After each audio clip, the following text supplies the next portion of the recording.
Recording is on. Hello and welcome, inspired community. I'm so happy that you are here. We are at the event, and yes, I'm on stage as well. Stage of Inspiration, one voice, many hearts. Hello from Canada. Hello, Joseph Reid. Is it Reid? I hope It I is, yeah.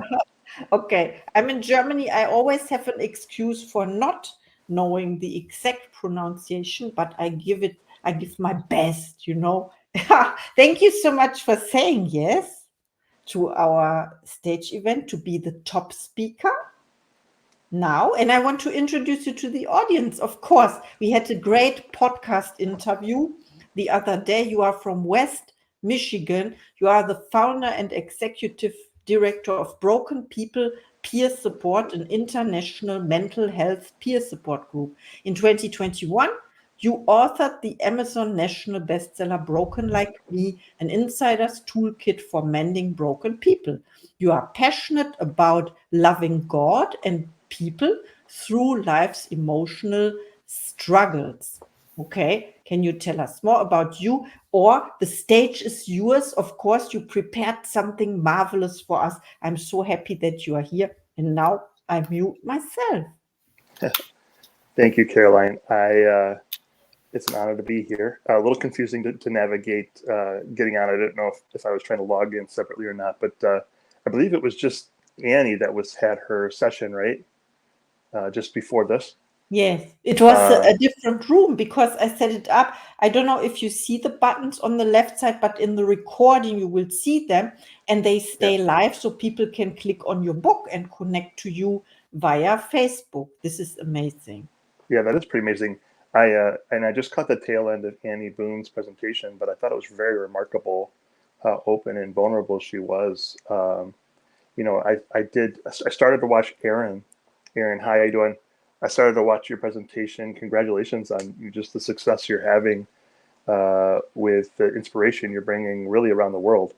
So, um, and or Carolyn, can is it possible to unmute the guests in the room? Yes, you can unmute yourself. I can ask to unmute. You can do this. Yeah, You have the- I would just like to hear Hey, where everybody's at and where you're from. Uh, just a brief little bit about your experience, either personally or with somebody you love, related to mental health, and then I'd love to follow that up. So if we could start with Aaron, because I met you, but you haven't met me. So just in 3 minutes or less, where are you at? Where are you from? And because I'm here in West Michigan, and what's your experience with mental health? my name is Aaron Smith. I'm glad to join you, Joseph. I'm from Louisiana. Nice. Um, yeah, and mental health is very, an important subject. Knowing how people have dealt with trauma, have seen people deal with trauma, and just really just seeing the impact on the environment and how it can be passed on because people didn't know how to cope with things that they were dealing with. So yeah, mental health is a very important topic, and you know, we all need, a support group. We all need people to remind us that they're not alone, that they're heard, that they're seen. And so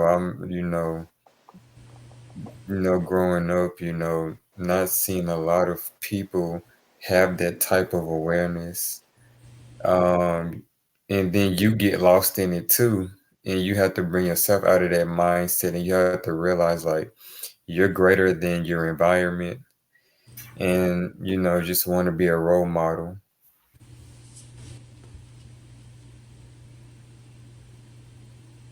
I think he's muted.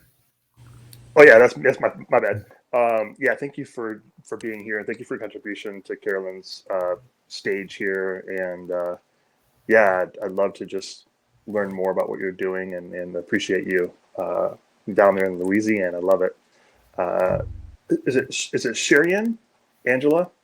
Yes, that's fine. Yeah, Cherrian. It's fine. Where are you from, Nice and to what's your? meet you. Pleasure to meet you. Actually, I was born in Jamaica, but I grew up in upstate New York for Okay. my schooling. And I'm currently living in Southern California. So I've had a global experience. Nice lunchtime there in California, isn't it? It is lunchtime here, and I'm getting very hungry because I've been on this since this morning. But it's an interesting topic, so I'm happy to tune in. A little bit about myself and in perspective of mental health. I think it's really important to be educated about the issues and how to deal with it, because sometimes it's not just you, there are people around you who are affected and they don't have the tools or the information per se to deal with that. So it's good to be here in an environment where I can learn and grow. Excellent. Yeah, thank you for being here. Laura Lee, where are you at? It looks like you're at someplace very beautiful, at least from the background you have there. And you are muted, but yeah, what's your experience with mental health? I don't think anybody hasn't been affected to some degree, whether it's themselves or their family life, their siblings. I come from a very large family of 12 children. So there's lots to for people to deal with. And one of the tragedies on mental health, one of my brother's children, it was stepchildren, but to him they were his children, wanted to become a female and went through the procedures to do it, but then still ended up committing suicide because he felt that people weren't accepting her now. And I didn't even say that right myself. No, I understand, but I understand. Yeah, there's so even though there's I was so surprised to even know about it at first, but we're all here on a journey that we need to have more compassion and grace for other people. Yeah. I'm sorry to hear about your loss. Oh, well, thank you. I really was not that close to her. I have to say, I'm to say her now, but it's interesting. And there's been many unfortunate situations in the family where you can certainly see mental health issues coming into play, and people would want more to be isolated than anything else when they're dealing with mental health issues, it seems. Yeah, and what part of the world are you coming to us from? Oh, I'm from New Brunswick, Canada, so I'm on the Atlantic side. Okay, all right. My family is actually illegal immigrants from Canada. My book editor's from the Toronto area, and my grandfather came over here illegally on his brother's passport to Michigan, and eventually he had to go back and get his real passport. But I have strong ties to Canada, so yay, eh? Yeah, so thanks for being here, Laura. I look forward to and look forward to talking to you and everyone about just the complexities of dealing with identity and mental illness, and how complicated that even makes a conversation like this, right? Like you said, you were trying to be very thoughtful, but you were also struggling with the pronouns and all of that. That's very complicated. Right, because I still I understand he, she. Yeah. But they and I don't. And I asked somebody that I said, please help me understand this. Like, I don't want to insult people when they say she, her. And I still don't get it. I asked somebody that had she, her after their name. And I said, could you please explain to this, little old granny here that does not understand that. I understand a male wanting to be a female or a female wanting to be a male. That I understood.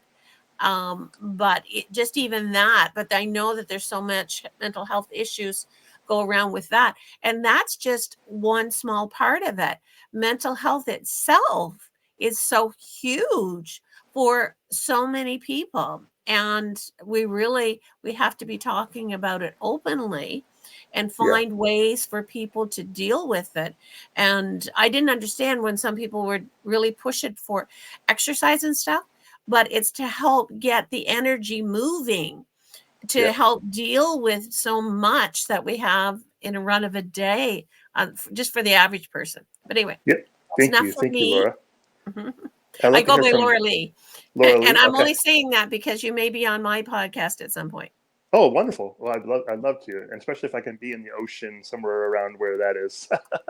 Well, I'm on the largest lake east of Montreal. Lovely. Well, I'm and our lake surrounded by does lakes here in actually Michigan. look like this. Sweet. So Creg, is that how you pronounce your name? Creg, are you there? I'm just wanting to meet everybody that's in the room with us, and where you're from and your experience with mental health. Love to hear from you, and welcome you to Caroline's stage. Hi, yeah, you did pronounce my name correctly. It's Craig, and I am all the way in Jamaica. Ah, nice. Yeah, I'm in Jamaica, and I was on stage earlier as well. So I always like listening to others, when they speak on their stages, and to learn as much as I can. Mental health, the closest I've come to experiencing it was with my own experience. As I shared on my stage earlier, on about 2018, 2019 thereabout, when I lost my marriage, and I had a mental breakdown. I was at a point in my life when I just wanted to give everything up. I wanted to go for a walk. Don't know where I wanted to walk to, but it's like I just wanted to just be by myself, just walk and never stop walking. That was the closest I've been to mental experiencing mental. But I know it's real, so I know it's real, and it's a serious issue, and not everyone can handle it. Yeah. Thank you. Thank you for being. Which part of Jamaica are you from? Because we know we have. I am from the parish St. Thomas. St. Thomas. Okay. Yeah. Okay. Cool. And Cherrian, you're from which part of Jamaica?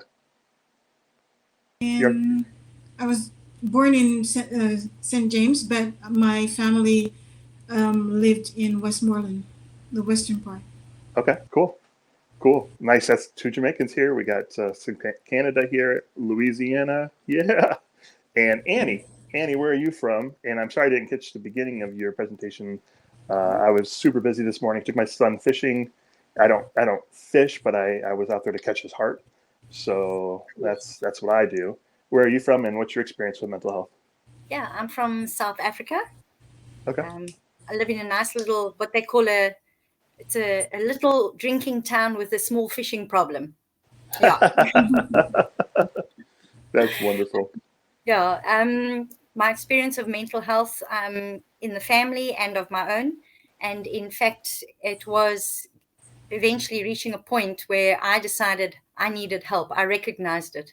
And I actually took myself to a healing facility, and it was the best thing I could have done, because that's where I actually learned that I am the kind of person who supports others. I had just forgotten myself along the way.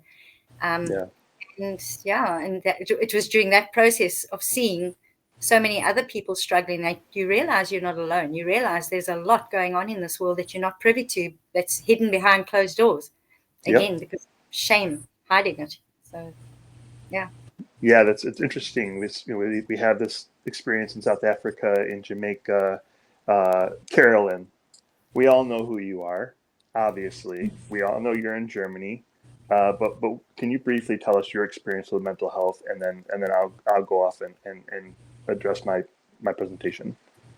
Okay, I was thinking, first of all, thank you for asking me. I was thinking about my answer while you were talking, and I let the cat in because it's raining outside, and this is good good excuse not to answer. No, a couple of years ago, I would have said mental illness. What is that? I would have denied that it even existed, And then then I came, so I experienced it myself. To make it short, I had sort of a burnout, but I realized only 2 years later, and I started studying Bob Proctor and thinking into that. So mental health is something I cared about finally, and I help others to maintain it. Yeah, that's beautiful. And it's it's all these things, and just like with Laura Lee, where she had never experienced like the transgender community before, and now she's trying to grasp, okay, how do I involve myself in a respectful way in this community? And Caroline, your experience, how do I involve myself in something I didn't really ever think existed? So I just got back, and I don't know if I was on your show or not, Carolyn, for the podcast, but my wife and I, we traveled to Rome and to Paris this past October. And I was able to, I have two major goals for my organization, which is called Broken People. And they're impact goals and their financial goals, because as a nonprofit, you need to have like things that you achieve. And when I started writing my book in 2018, like I just wanted to take my wife to the top of the Eiffel Tower. That's what I wanted to do with any kind of the profits I did, and I was able to do that. But I had to overcome a lot of stuff in order to get my wife to the Eiffel Tower, and I'm going to share that journey with you a little bit today, and hopefully, you know, on this stage, encourage, you know, really we're all leaders here. We are all impact people here.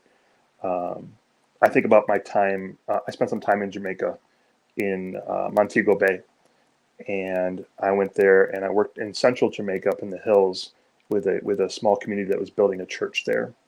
And I remember just the joy and the love and the acceptance and the hard work of a beautiful body of Christ that was just accepting. And man, I just wish I could have bottled that up and brought that home with me. In 2013, I visited Malawi with my daughter, which is Central Africa. We spent 3 weeks there, and then we spent a week in Johannesburg in South Africa. And I remember just thinking, you know, people in Malawi were like, South Africa is like the America, the Africas. It's the place you want to move to. And I just remember the joy of just being there, but also just seeing the struggle of people, especially in Johannesburg, with dealing with prejudices that I observed, because I stayed with a Black family there that really had no experience with like white culture, white American culture. And one of the funny things we did, and where I really saw kind of this racism exist, was walking around with this South African family and pretending like the kids were my kids, but that their mother had died in childbirth. So I was a white guy with Black kids, and the dirty looks I would get from store owners. I was very, very surprised, but just had a beautiful time there. So just wonderful, wonderful places. West Michigan is another beautiful place here. I'm staring out my window right now. I'm going to show you a picture of what I can see from my window, just because it's so gorgeous.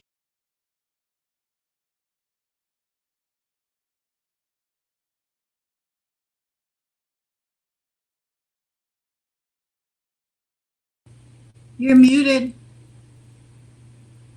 Yeah, I was tricking you. I just want to make sure you were paying attention. Yeah, so I just wanted to show you the tree, you know, the beautiful view I have, and get into my story.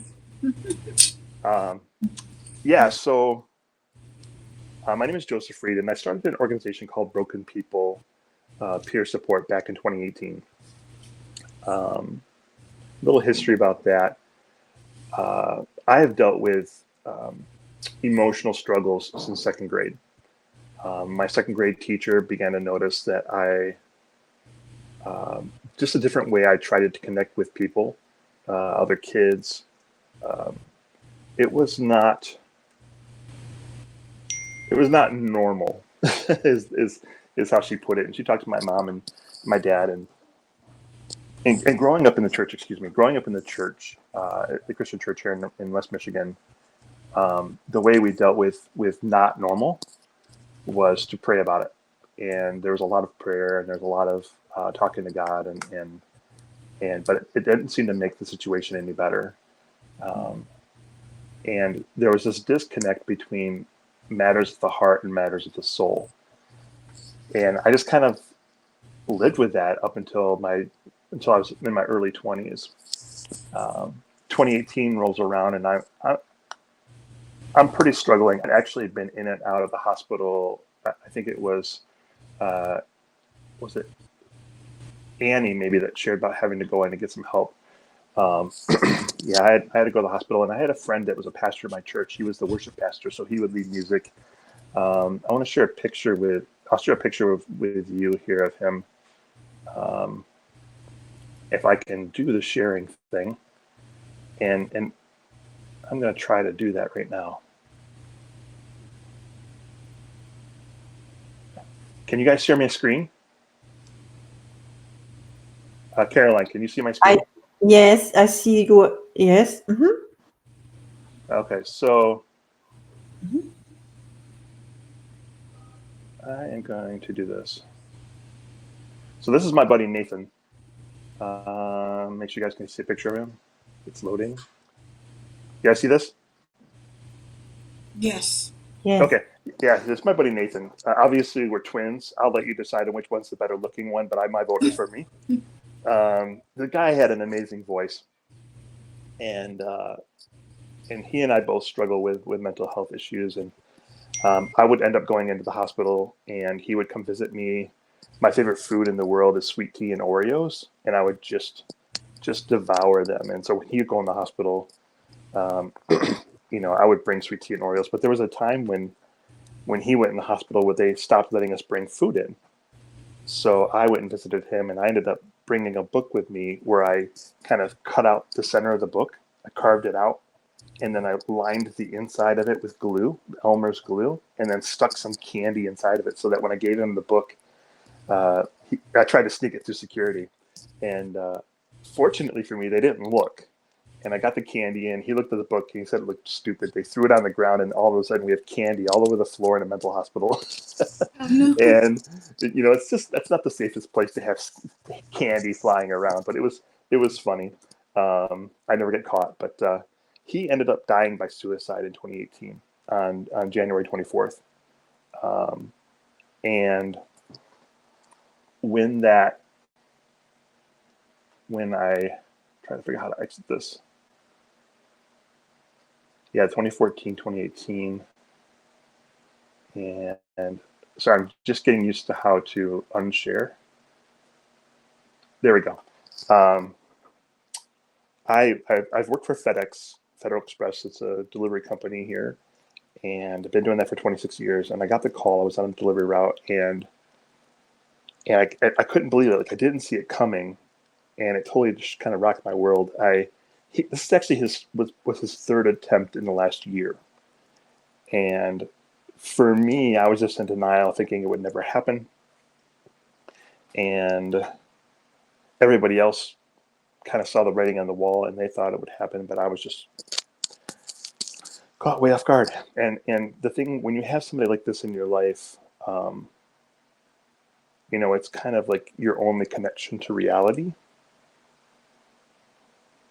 And when I lost that person, that best friend, I didn't know how I was going to function every day, because I used to talk to my wife about it and about my struggle with mental health, because she wanted to hear about it, but then she would get scared when I talk about it because, the things that would bring up about wanting to harm myself.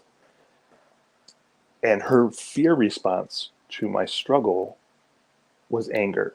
So she would get mad and she would throw stuff, and she would yell at me, and she would insult me, not purposefully, but it's just how she responded. She didn't know a better way to do it. And so when Nathan came into my world about 2013, I had that avenue of understanding and empathy. Laura Lee, a lot like what you were talking about with your your niece, essentially your step niece, is that she needed that understanding of where she was in life, and when you don't have that, it creates this bubble of fear and struggle to find your place. So what I ended up doing from that point, it was like 7:00 in the evening on the 24th of January when I got that call, and I remember thinking to myself, I know what I'm going to do with the rest of my life. So I have this formula that I have, and I'd love you to think about this, especially with all of your journeys. Your passion plus your pain equals your purpose. And I've been passionate about people for a long time, but I really hadn't known what my purpose in life was. In fact, I went to a professional one time, and I told him, I shared with him all the things that I was doing in my life to try to survive. You know, I had a specific scale that I was using to communicate with people how I'm doing. I call it the mental health scale. I had a very unique way of doing friendship, which I'll share with you guys in a little bit. And I was like, you know, based upon all this stuff I'm telling you right now, I said the professional is like, what field should I go into? Because I was getting ready to start college again. I was 37 years old. And he's like, you know, I really can't tell you. As we're looking at this whiteboard where he wrote all these things down, I can't tell you, but it looks like to me you need something big to happen in your life, a catalyst, to kind of propel you in a specific direction. And 5 years later, after that conversation, that night of the phone call where I lost my friend, and please forgive me if I'm repeating myself, but it's a tough story. That conversation with that professional came back to me and said, this is that catalyst. I had the passion for loving people and serving people my whole life, but it wasn't until that pain point hit that I really found this direction. And Laura Lee, I can imagine that with your pain story, and Annie, just hearing a little about your story today, that the trauma you experienced really has pushed you forward in your relationship with this gentleman's, you know, ex-wife, and it's amazing how that can happen. For me, the way I look at it is God doesn't waste anything, and no matter what I've been through, that in my experience, if I allow him to, he will use that for good. So at the day after I found out about my friend dying, I started writing a book and didn't know what that looks like, didn't know how to do it. And that's the book right there. And I call my organization Broken People because when I'm at my lowest point, when I'm really struggling, that's how I feel. I feel broken. And some people get offended or feel kind of a little off about the name Broken People, but I'm not meant to connect with everybody in the world, and neither are you. Like, my goal is hopefully out of this audience of 6 people and maybe the other 2 million that watch it after the fact, right, Caroline? 2-3 million. Of course. That there will be one person that I'll connect with, and it's somebody that probably feels broken like me, which is the title of my book. So I just started writing, and I wrote about my story, about my struggles. I've been a journaler. I just want to take a second and show you the stack of my journals in my bookshelf here. So all these books on that bottom shelf, that is 25 years of journaling. Something I've been doing for a long time. So that was the first section of my book, is journaling. Something my friend Nathan never did. And it's one of the things that led to just my survival in general, is just journaling out my struggle. And it's this idea of getting out what I'm struggling with in here, and putting it down on paper. And really, this is a great thing, because bringing a journal into your life, I think a lot of people don't have a safe place to process difficult things. Let's just take, for example, some of the larger world stuff we're dealing with right now. I don't know if you just saw this or not, but Joe Biden just pulled out of the election. There's a lot going on right now politically in the United States. This was just minutes ago that he pulled out of the election. There is the conversation of race, and I was just watching a British show and seeing the existence of racism in England and South Africa for sure, seeing that firsthand, and knowing this global problem, but also knowing what is my part in all of this, and how does it affect me, and how do I use it to affect other people? The issue of dealing with transgender and LGBTQIA plus community, like, those are difficult conversations to have. They're difficult things to address. And here's my thought. I think we all come into the world. I think we all come into conversations. We all have formed opinions about something. And a lot of times, those formed opinions are just awful. They're unhelpful. They're unhealthy. But if you don't have a place to work on those opinions, to kind of sort through them, and you just let them simmer in your mind, then they're going to grow into this prejudice, where you're going to treat people that look differently than you, that sound differently than you, in a particular way that's just demeaning. And I think that a journal is a great place to process with, to write out, I don't like, I don't prefer, I don't relate to, all these different things. Like, for me to say that I understand what it's like to be somebody, that's African American. There's just no way I could understand the life experience of an African American or anybody of African descent. But I can also know a lot of times when I'm watching a show or something, and it just hit me the other day. I was watching Survivor. Anybody watch the show Survivor? Just raise your hand. Where they go on an island and they're forced to survive. I found myself rooting for people that look like me, the white guy, and I'm like, why do I do that? And having a safe place to process, maybe I do have some prejudices, and why is that? And a journal is a safe place where I can go and write these issues I'm having down without being judged. And it would be a great place if the world was really open to conversations where we could discuss what we disagree on in a way that's loving and understanding. And there's a lot of places like Caroline, I think that we have right here, that could do that. But I think we all deal with these prejudices and judgmentalisms. It's really hard to overcome. And a journal is just a great place to do that. I can go on and on about the power of journaling. But one of my chapters in my book about journaling is simply the rules of journaling. And it's just a blank page, 3 blank pages of all the rules of journaling. There's no rules. Use a journal for whatever you like. A lot of people won't journal because they think there's this expectation of, I got to write a certain way, or I got to do a certain thing. Sometimes I'm just flicking, grabbing my pen and just gouging into a page because I don't know what to write, because I'm just so overwhelmed. And there's the impact of writing down your thoughts and getting from being in here to be able to look at them. But then there's this idea of, well, I'm constructively and intentionally doing something artistic, which is writing. Writing is an art. And to be able to do something like that, it begins to calm you down.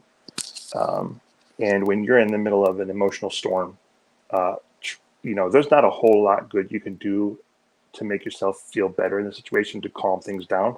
So really, it's just about surviving that storm, and journaling is a great place to just kind of weather that storm safely until you get through it, until you can make some better decisions to help you before the next storm happens. Am I making sense here? I want to make sure that I'm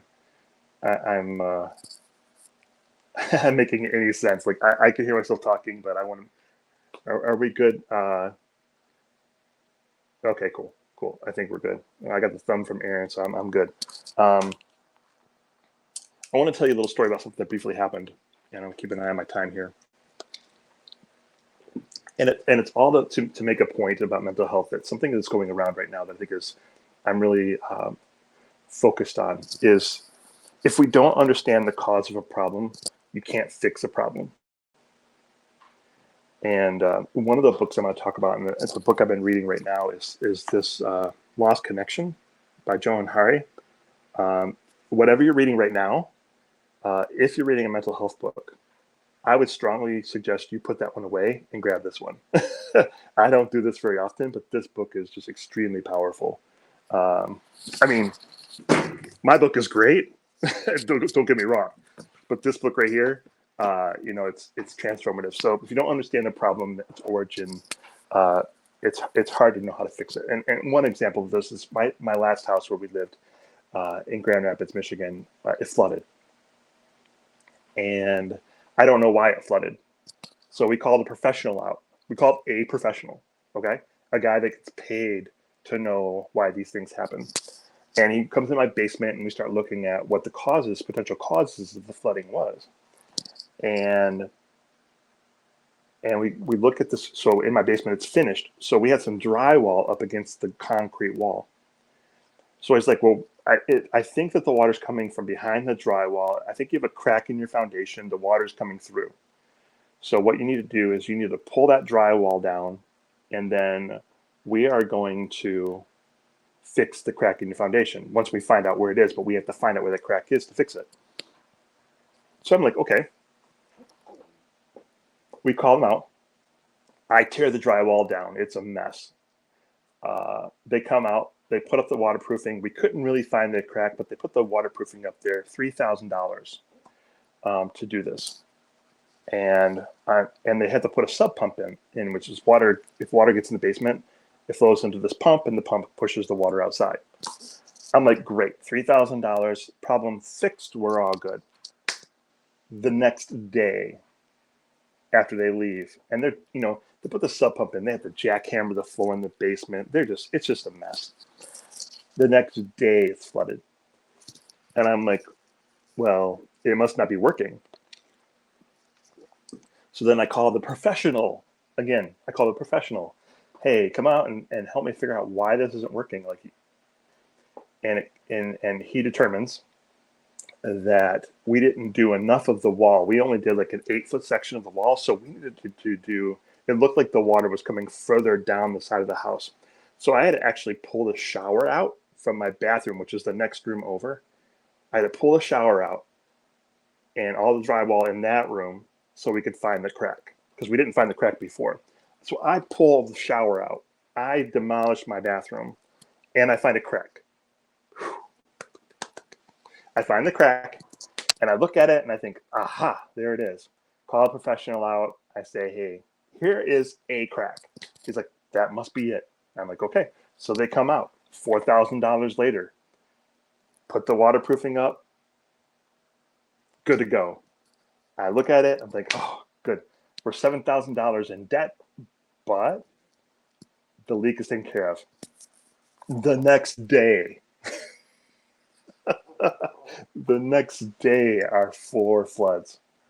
And I'm like, you're kidding me. So then I get on my hands and knees because I couldn't figure out where the water's coming from. I find out the water's coming from the middle of the floor. So it's not coming through the crack in the wall. The crack in the wall wasn't actually a crack that was leaking. It was just a crack from some of the building materials or whatever. And I could tell the water's coming from the middle of the floor. And I'm like, oh, great, we have a crack in the floor that's causing this water. And I get down there, and all of a sudden, as I look underneath the furnace, there's a little pipe, that drain that runs from the furnace. It's called the condenser something or other that flows into a drain underneath the furnace. That drain, that little PVC drain, was moved off of the drain into the house. So every time that furnace would kick on, the condensation would build, and that water from the furnace would leak onto our floor because the drain wasn't positioned inside of the floor drain. So 25 cents later, after getting a zip tie and moving that drain over so that would flow into the floor drain, I fixed the problem. I fixed the problem, a non-professional, after spending $7,000 to fix a problem that didn't exist, that a professional said did exist. And I knew at some point that this lesson was going to come back to me and be really significant in my life. And I think that as you begin to look at the mental health research right now, I think we're going to find that for the last 30 to 40 years, we've been calling in the professionals and be getting it wrong. I have a hard time. I've been on medication for the last 20 years. I've taken Prozac, 40 milligrams. I've been taking Wellbutrin. I've taken Paxil. I've taken Risperdal. It was medication that I've taken that really put me on panic attacks. This book right here I don't know if you see one of the endorsements on here. Elton John talks about the powerful nature of this book, Lost Connections.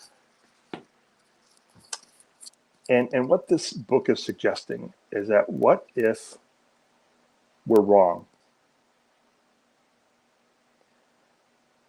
And I don't know. Like, I still take my medication because I have to trust the doctors. But I'm in this space of, I've always doubted that. And like the side effects from the medication suck. Can I just be blunt with you all here? Is that okay? Like the weight gain, the sexual side effects of taking an antidepressant for 20 years, it destroys lives. And so I began to ask the difficult question, what does science really know about mental illness? And as I began to look at through the book and other research, all the data we get from what is claimed to be the causes of mental illness comes from the producers of the medication.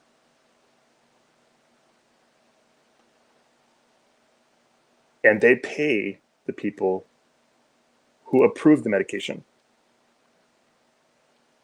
So right now I'm asking myself, oh, she wants me to type the name of the book. Annie, I don't know how to do that. Let me, it's called Lost Connections. And this is just a book I'm still going through. But the more and more I dig into this idea of chemical imbalance or the idea of synapses is not firing, and as I dig into the science behind it, I'm finding there's no evidence. Like, this has just been something that has been taught and believed on without zero backing other than the pharmaceutical companies who gain from this charade. I don't know what else to call it.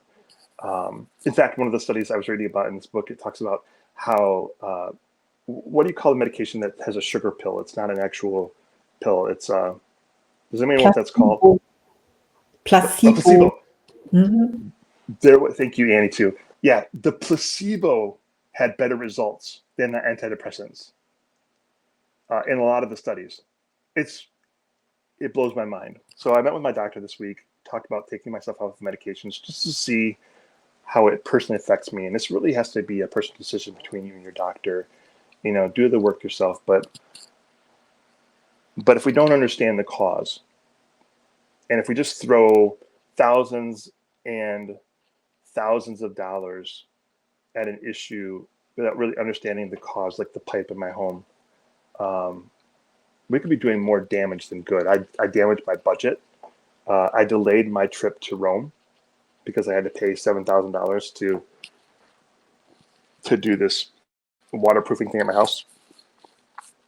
Now, the things that science does talk about, and we know and we can prove, is neuroplasticity. For example, how the mind changes its shape, literally changes the way it's shaped based upon life experiences, what you learn, what you've gone through. The mind is amazing. I think somebody just messaged in there how amazing the mind is, how it adjusts and moves. Like, there's this huge, fantastic molding of the mind that really happens physically based upon our experiences. But I think what we need to realize is that it's the things that happen to us that really influence the decisions and how we feel about life. And that can shape our brain. And he says, you do not want to see the shape of my brain. I bet you it's a big old heart. I think, does anybody remember, was it Gomer Simpson or Bart Simpson? Yeah, my brain probably looks like Bart Simpson in there. It's just got this like weird little shaped head and whatever. But the, the interesting thing about our brains is, Aaron, our brains are all unique. We all have different experiences. It's a matter of what do we do with those experiences. And as we sit here and we share our stories and we become leaders in our communities all over the world, we can do some good with that. And we can also do some damage with that. And it's just a matter of like, how willing are we to be motivated by love. When my friend died, I was motivated by anger. I was pissed off with God. I was pissed off with the church because I had been pretending to be something I wasn't, just to fit in, and to be something that I thought God wanted me to be that was just bullshit. I was just trying to make everybody look good, look at me and think I was good like everybody else. And that's just bullshit. It's not true. I'm not better than anybody else. And it really took that moment of, well, I don't give a damn. Like, my friend, I just lost my best friend. Nothing really even matters. And this pretending thing isn't working for me. So it's time to come out and be real. It's that pain aspect of that formula, purpose, that helped me identify my purpose. Passion plus pain equals your purpose. But the thing about that pain and that struggle I was dealing with is that hatred and anger and pain can only propel you so far in a journey. And then at some point here recently, I was like, I got to be motivated by love. And that's been hard, transitioning from pain and anger to love, because there's so many people out there that are lonely, that are struggling without feeling loved.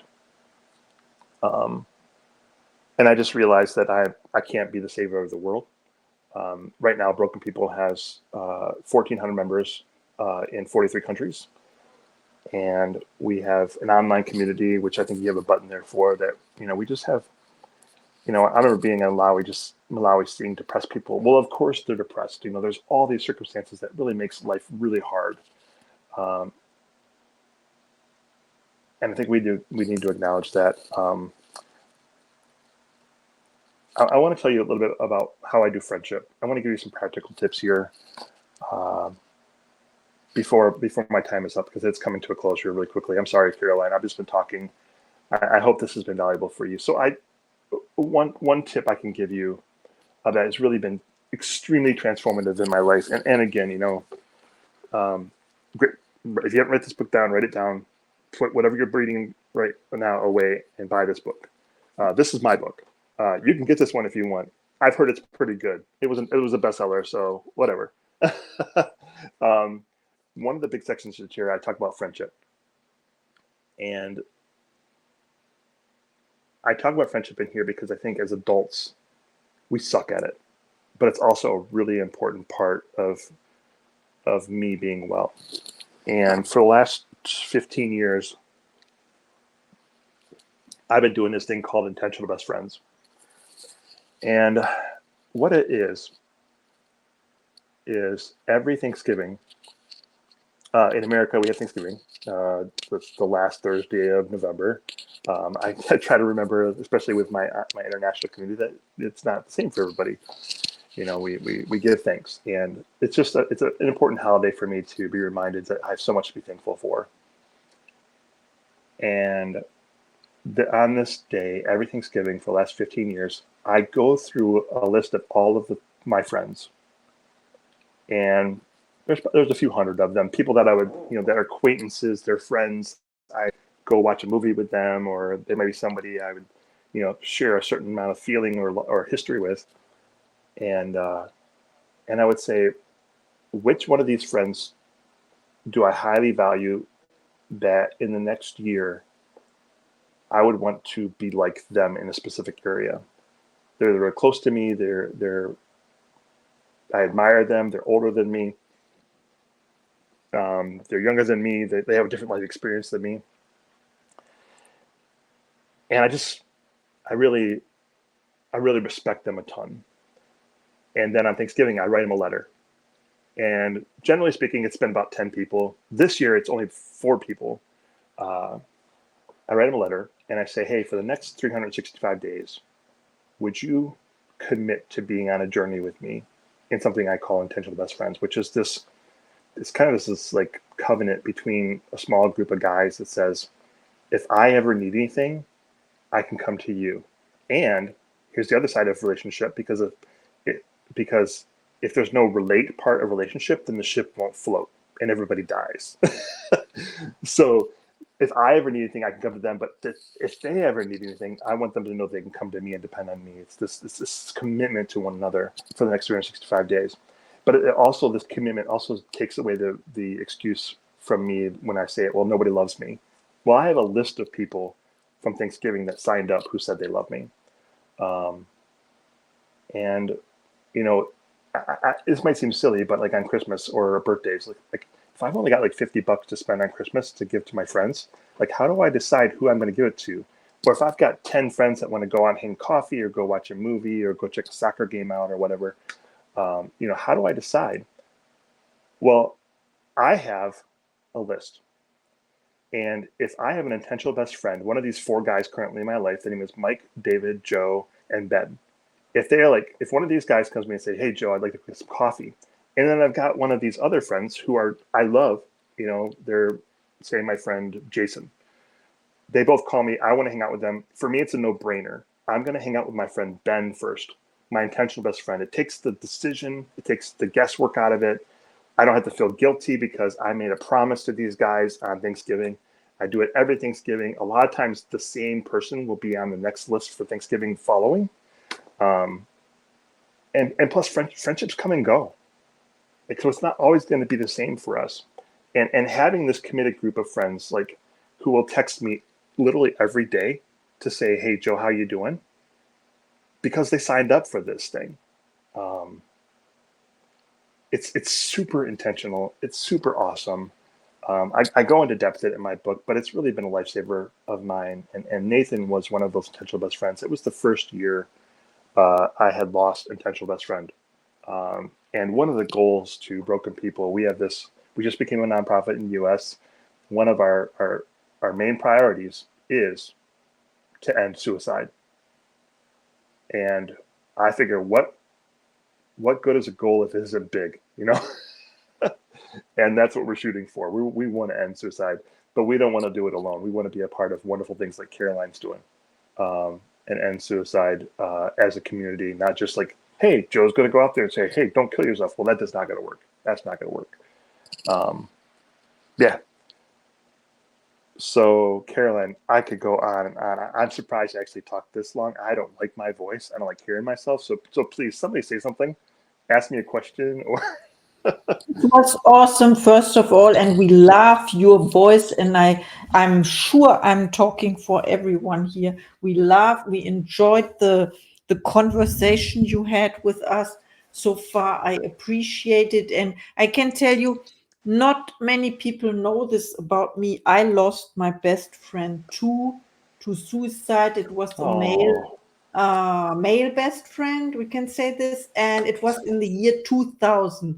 But more, I'm not about to say, you know, I have the tendency to forget all that. And then when you tell your story, I was reminded of that. Yes, it happened to me, and I absolutely support your mission in you said ending suicide, right? How about like helping people enjoy their lives, or living or falling in love with life again, something like that. Okay, who wants to ask questions now? Because well, to respond to you, Caroline, because you made a really good point. Like, how do we? Because ending suicide, you just don't end suicide by saying we're going to end suicide. Like, one of our other major priorities for the group is to comfort the challenged, and to challenge the comfortable. You can see all this information in the About Us part of our webpage, but you know, finding a way to comfort people and then to make people that are comfortable a little less comfortable is a really big part of what we do. So that's a great example. So yeah, throw some comments at me, push back. I love being told I'm wrong, because I take it really well, because I realize I'm the smartest person in the world. That's my wife. She's self-proclaimed the smartest person in the world.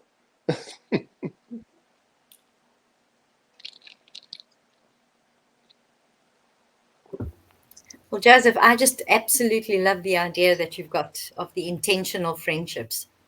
I love that. It's watch me. I'm going to do this. I love it. Yeah, you know, it's interesting about that, Annie.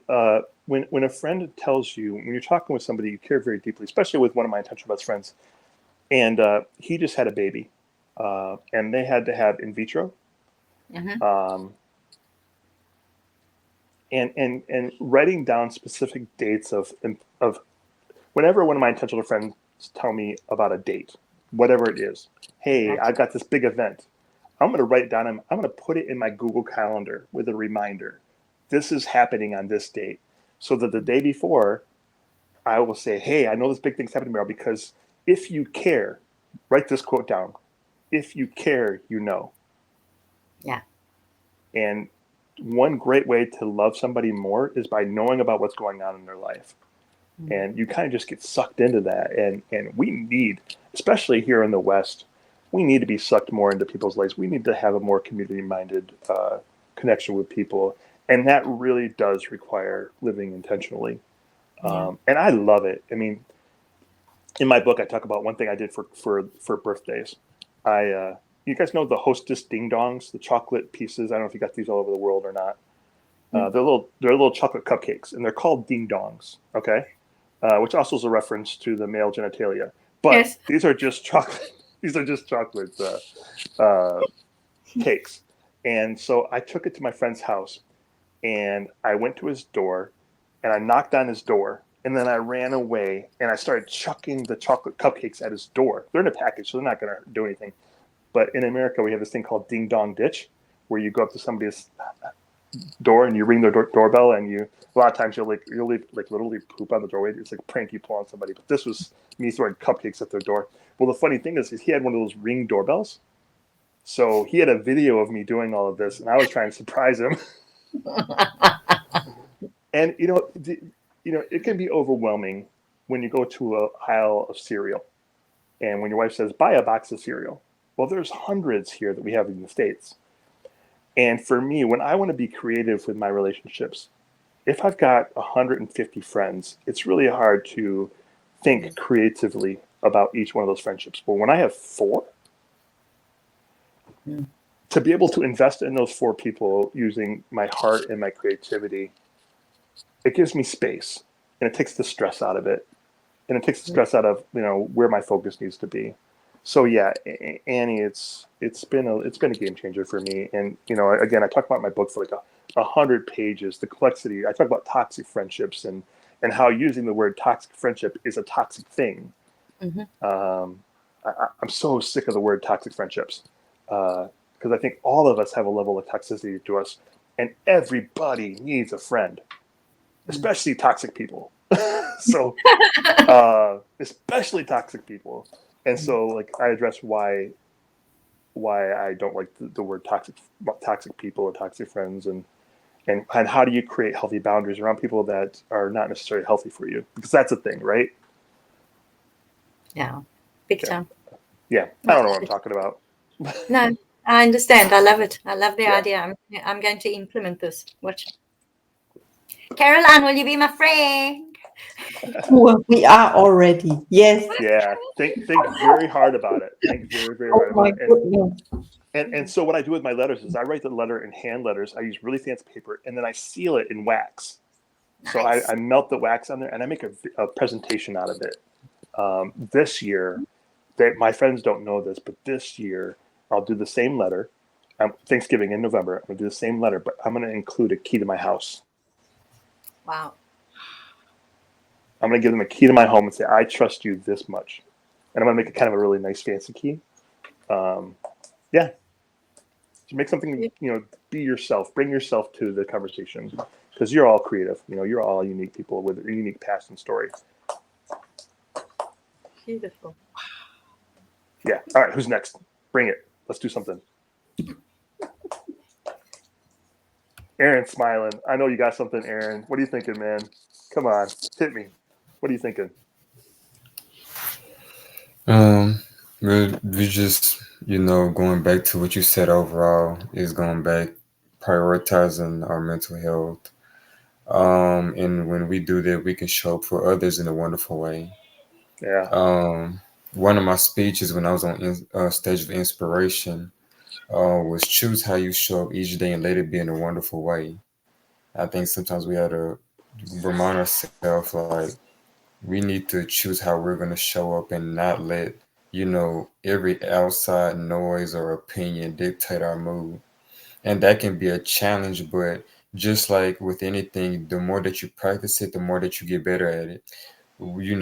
Joseph, when you was, releasing all that anger, and you was, journaling more and becoming more mindful, right? You kept getting more aware. You started gaining more knowledge on emotional intelligence, right? Because that's what you kept practicing over and over again.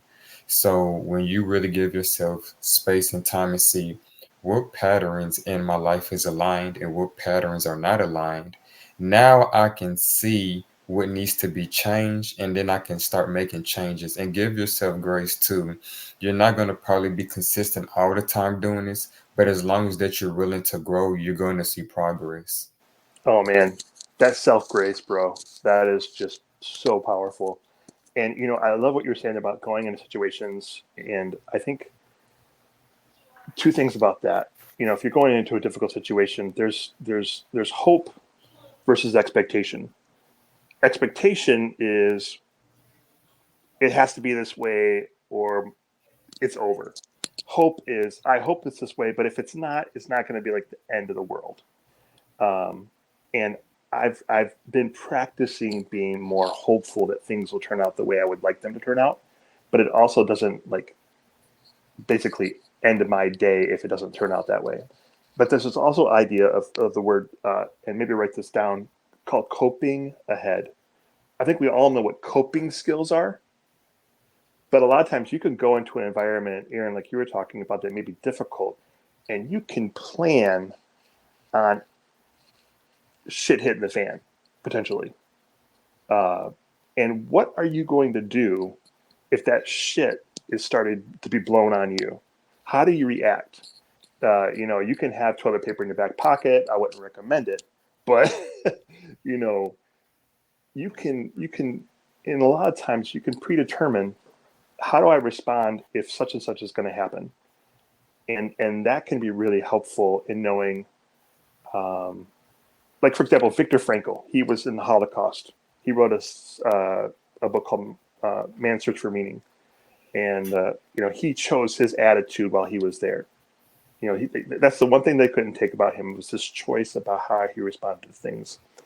And by coping ahead, we could be like, okay, no matter what happens in the situation, if if Laura Lee came on here and she just started throwing things at me on her screen, like, oh, here's a tomato, I don't like what you said. Here's, and I could be just like, you know what, Laura Lee, I like tomatoes. Thank you for giving me those tomatoes, or whatever. It's just like knowing and anticipating that not everybody's going to like us, and how do we respond to that? Yeah. So beautiful stuff, Aaron. Thank you again for the work you're doing. And if there's anything I can do to support you, this is my life, bro. This is my life. No, thank you.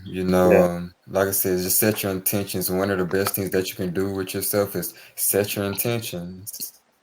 Think about, okay, what's my intentions before I start my day? Am I going to look for reasons why I can do something or why I can't do something? Monitor your inner dialogue and realize, okay, is this what I want to be true? If not, you have the power to reject it. Yeah. Yeah. You have so much power there. The power of the word is, we don't understand how powerful words can be, and words to ourselves. Holy crap. Yeah. Yeah. I could talk for hours about that. So thank you, Aaron. Laura Lee, Caroline, Cherrian, I know I'm killing your name. I am so sorry. I would love to know how to pronounce that. But any other thoughts? It's okay. It's fine. It's just a name, so don't worry about it. It's your name. It's super important. Like, no, I'm serious. Like, well, it's not some just a people name. say Cherrian, and then some people say Cherrian. I'm fine. I'm just light in the body, energy within the body. Human. Yeah. Doesn't matter to me. Yeah. Now you were your presentation was really powerful, and I missed a few times when you spoke because I had to run to the bathroom and downstairs. But I'll rewatch the video again. However, I just want to ask a quick question. I'm not sure if I'm pronouncing the word. I had a friend whose mom was diagnosed as schizophrenic. Schizophrenia. Yes. Mm-hmm. And culturally, the culture that she was brought up in wasn't familiar with the term or didn't give support, and that infected the family overall. So, what would you advise the person in that state? How would you advise them or to deal with that, even though she's no longer, she's not close to me anymore, but I'm just curious to know. Yeah, I thank you for bringing up the cultural issue, because there really is there is a battle in different cultures. To say that the white middle class male experience with depression is similar to the African or African American experience of depression, there's a different story there, right? And there's a different experience, and there's a certain way that certain communities, like you think about South Africa, Annie, the Zulu and the Afrikaans, like, there is this clash a lot of times between cultures that, or I should say races that have different cultures, the same race, different cultures. And it's all about your experience. And in that situation, because you're not involved in a relationship, but if you have any ounce of influence into the lives of people that are close to this person, encourage listening, encourage compassion and empathy. I think one of the greatest things we can do as people is shut up. Yeah. Just shut up and listen, because people want to tell their stories. People want to be heard. Annie, if you saw Annie's story before here, her being able to tell that story and us just shutting up and listening to it, that wasn't easy for her. But the lessons we bring home from that and what we learn and the love we express to her by giving her the space to listen without judgment, it's just so powerful. So yeah, shutting up and hugging and listening and not excusing everything, not saying, oh, it's okay or it's right or whatever. Not saying that. I'm just saying, just shut the F up and just listen. I think that's a good approach. However, culturally, I think from listening to her experience, it's not. Sometimes it's uncontrollable. You can't shut up other people. You can only control yourself. Well, how do we understand? Yeah, you can be understanding and empathetic, but sometimes you, as a person, can't help the others. Yeah, and we have no power over anybody other than ourselves. Right. So demonstrating it ourselves. Yes.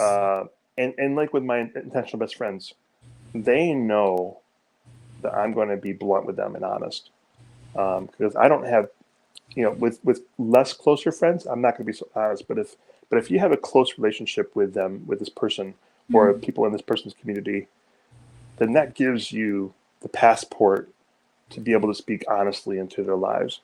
There's one woman in my group, Broken People, that she does not have that passport. Number one, I typically don't have people of the sex that I'm attracted to as part of my intentional best friends. I don't cross that line. But I can't be completely honest with some people because I don't have that relationship. It's like a bunch of people that are street preachers. They'll go out in the street and they'll preach to people saying they're going to hell. But what effect does that have on anybody if you don't have a relationship with them? If the whole hell thing is true, you're just pushing people away. So you build a connection with somebody. If you care enough, get in there, build that relationship, and that gives you the passport and the access to their lives to actually do something meaningful. Thank you. Yeah, and it sounds like you do care, but you can also, if you don't have that connection and you feel that pressure, then like Aaron was saying, letting that go and giving yourself the ability to say it's not my battle. Right. Sometimes we have to put that boundary up for ourselves and say, I'm not in that place to be that person in her life. Yeah. It's just a matter of what is your position with them. Got it. Yeah. Thank you. And the cultures are so unique, Yeah. I'm so grateful you brought that up, and thank you for being here. Thank you. Have a great day.